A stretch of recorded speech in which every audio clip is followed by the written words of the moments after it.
एकेकाळी पुण्यातील मनसेचे डॅशिंग नेते म्हणून ओळखले जाणारे चेहरे हे दोघेही आता मनसेमध्ये नाही आहेत। एक रुपाली ठोंबरे आणि वसंत मोरे हे दोन्ही नेते जे आहेत ते सोशल मीडियावरती प्रचंड लोकप्रिय आहेत आणि त्यांना मनसे सोडावी का लागले हे आपण यातून जाणून घेणार आहोत। ताई, असं काय घडलं तुमच्यासोबत देखील आणि वसंत मोरेंसोबत देखील जेणेकरून वसंत मोरे आणि तुम्हाला बाहेर पडावं लागलं मनसेतून? पक्ष स्थापनेपासून आम्ही एक कार्यकर्ता म्हणून रस्त्यावर उतरून पक्षाची ध्येय धोरणं लोकांची कामं घराघरात लोकांमध्ये मनात बसून करत होतो आणि आमच्याकडे जी एक आक्रमकता आहे, अभ्यासू वृत्ती आहे किंवा एखादा कुठलाही प्रश्न आल्यानंतर तो ज्या पद्धतीने आम्ही सॉल्व्ह करत होतो ते आमच्या सहकाऱ्यांना रुचत नव्हतं। कारण का आम्ही काम करत करत पक्षामध्ये किंवा पक्षाच्या माध्यमातून आम्ही ज्या पक्षात काम करतोय म्हटल्यानंतर लोकांनी आम्हाला डोक्यावर उचलून आमच्या कामामुळे घेतलं होतं, त्याचं श्रेय आम्हाला आणि पक्षाला दोघांना जात होतं। त्याच्यामुळे ही जी आमची सहकारी आहेत मनसेमधली होती माझी, ती सगळ्यांना तो साहेबांच्या इथं चुकीच्या गोष्टी सांगणं किंवा चुकीचे रिपोर्ट देणं, म्हणजे खाली संघटना बांधणी असेल, म्हणजे आम्ही लोकप्रतिनिधी काम करत असताना संघटना सुद्धा आम्ही चांगल्या पद्धतीमध्ये बांधत होतो, काम करत होतो, सगळ्यांना एकत्र घेत होतो।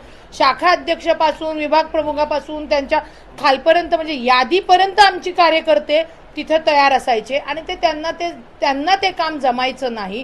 त्याच्यामुळे आमच्याबद्दल असलेला रोष, आमच्यासारखं काम करता येत नसलेला तो रोष, हे सगळं त्यांनी मग ते साहेबांच्या इथं चुकीचं सांगणं करणं, मग साहेबांनी आम्हाला ओरडणं किंवा इव्हन मला अजून आठवतंय की तात्या आपण एक कार्यकर्ता शिबिर घेतलं होतं की कार्यकर्त्यांना एक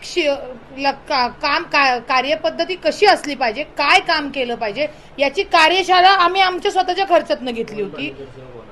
होय, मी नगरसेवक होणार याच्यासाठी।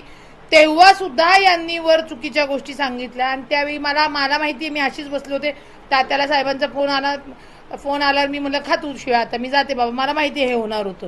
आणि तात्यावर त्यावेळी खूप मोठी बारिश झाली, मी फोनच घेतला नाही, कारण का मला माहिती होतं की तिथं आपल्याला विनाकारणचा हावरडा, कारण का आमची बत्ती लावलेली होती।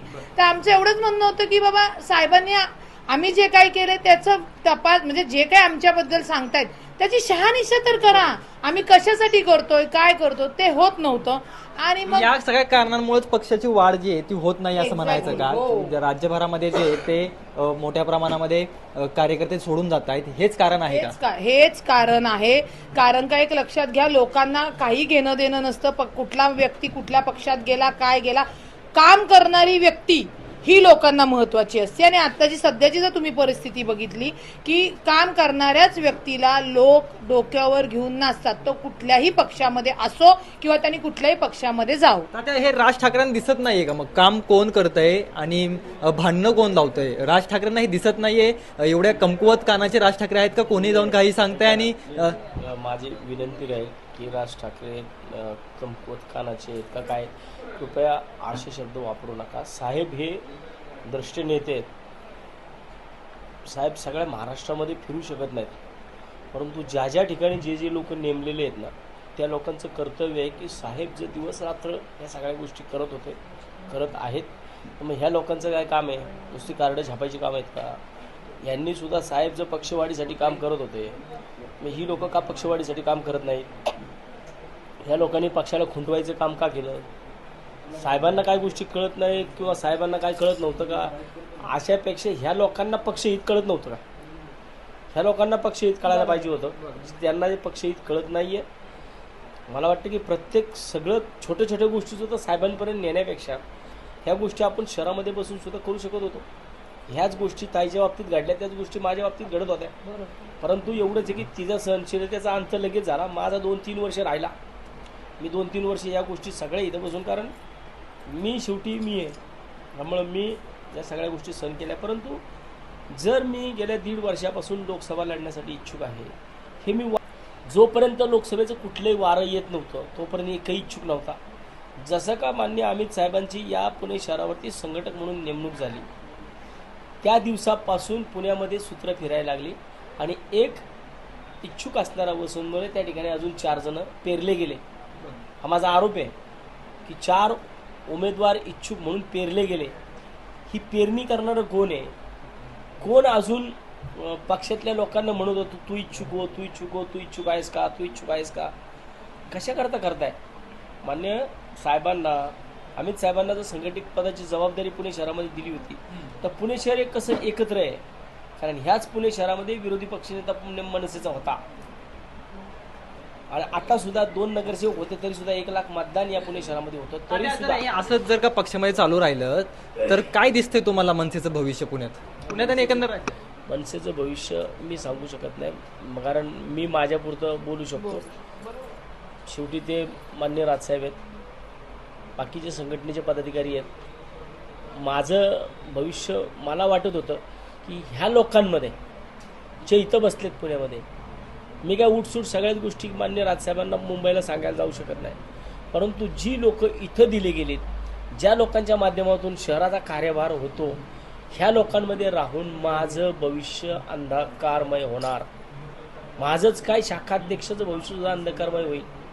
म्हणून ह्या लोकांच्या बाबतीमध्ये पक्षाने संघटनेने मी कितीतरी वेळा यांच्या बाजू मांडल्या, कितीतरी वेळा या सगळ्या गोष्टी सांगितल्या, पण कुणीही त्याच्यावरती निर्णय घेतला नाही. म्हणून शेवटी मी माझाच निर्णय घेऊन टाकला की बाबा आता आपल्याला सहन होत नाही. कारण ज्या दिवशी मी निर्णय घेतला त्या दिवशी आधीच्या दिवशी संध्याकाळी माझी 450 शुगर झाली होती या विषयामध्ये. मग जर या अशा सगळ्या विषयांमधनं माझ्या जीवाचं काय बरं वाईट झालं तर माझ्या घरच्यांना कोण कोण दाखवलं. कालच्याला मला मी पक्ष सोडल्यानंतर माझ्या आईच्या डोळ्यामध्ये मी पाणी पाहिले, माझ्या आईच्या डोळ्यामध्ये मी पाणी पाहिले. मी पक्षामध्ये किती वर्ष काम करतो ते तिला पण माहिती आहे. मग अशा ठिकाणी राहून मला ती म्हणली बाबा काय रे काय केलं, सोडला होय तू राज ठाकरे, अशा भाषेमध्ये माझी आई मला बोलली. म्हणजे माझी 76 वर्षाची आई जर मला असं बोलत असेल सोडला होय रे तू राज ठाकरे, मग मला का तुझ्या पोरावरती परिस्थिती ही आली, तिच्या डोळ्यात पाणी पाहिल्यानंतर मग मी पण म्हणलो ना अरे आपलं जर काय कमी झालं तर ह्या लोकांचं कोण बघणार आहे. आणखी असा एखादा वसंत मोरे मनसेमध्ये होऊ नये म्हणून राज ठाकरेंनी काय केलं पाहिजे असं वाटतं? मी काही सांगू शकत नाही. त्याच्यामध्ये साहेब या विषयामध्ये स्वतः निर्णय घेतील. आतापर्यंत या राज्यामध्ये अनेक पक्ष फुटले, अनेक पक्षामध्ये फुटतूट झाली, परंतु त्या ठिकाणी झालेली फुटतूट ही सत्तेसाठी पदासाठी झाली होती. पण या ठिकाणी जी फूट झाली आणि या ठिकाणी जो वसंत मोरे फुटला ना, हा न्यायासाठी स्वतःच्या हक्कासाठी बाजूला पडला. की मी जे मागत होतो, मी काही कुठलं पद मागितलं नव्हतं.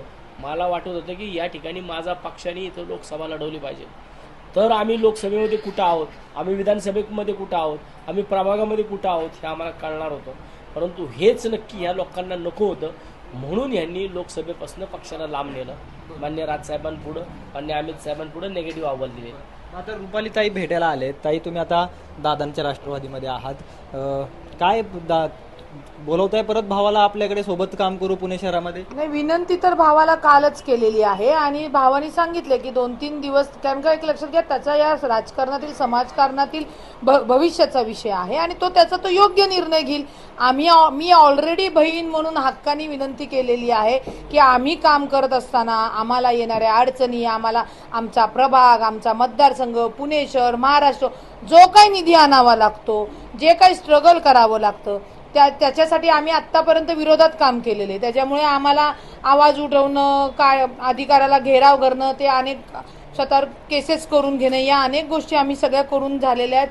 आम्ही त्या फेस केलेल्या आहेत. आता आपल्या नेतृत्वाला जोड देणारं नेतृत्व कणखर अध्यक्ष हवेत आणि ते माझं विचारताल तर मला अजितदादांचा प्रचंड चांगला अनुभव याच्यामध्ये आलेला आहे. म्हणून मी माझ्या भावाला विनंती केली. दादांकडे काय विनंती करणार? जशी इकडे तुम्ही विनंती करता तसं दादांना सांगणार की भावाला लोकसभा लढवायची आहे, विचार करावा भावा. आता तर भेट झाल्यानंतर हा विषय सांगता येईल ना, आणि त्याच्यानंतर त्याचे निर्णय होतील. भाऊही निर्णय घेईल, जे पक्ष त्याला म्हणतायत की आमच्या पक्षात या तेही विचार करतील आणि 2-3 दिवसात भाऊ योग्य असा त्याच्या भवितव्याचा विचार करून निर्णय घेतलेला आपल्याला दिसेल. तर हे होते मनसेचे एकेकाळी एकत्र काम करणारे 2 पुण्यातील डॅशिंग नेते, जे आता दोघेही मनसे सोडून गेलेले आणि मनसे त्यांनी का सोडली, का सोडावी लागली, याची जी आहे ती विनमसा या सगळ्यातून केलेली आपल्याला पाहायला मिळते. रोहन कदम, जय महाराष्ट्र न्यूज, पुणे.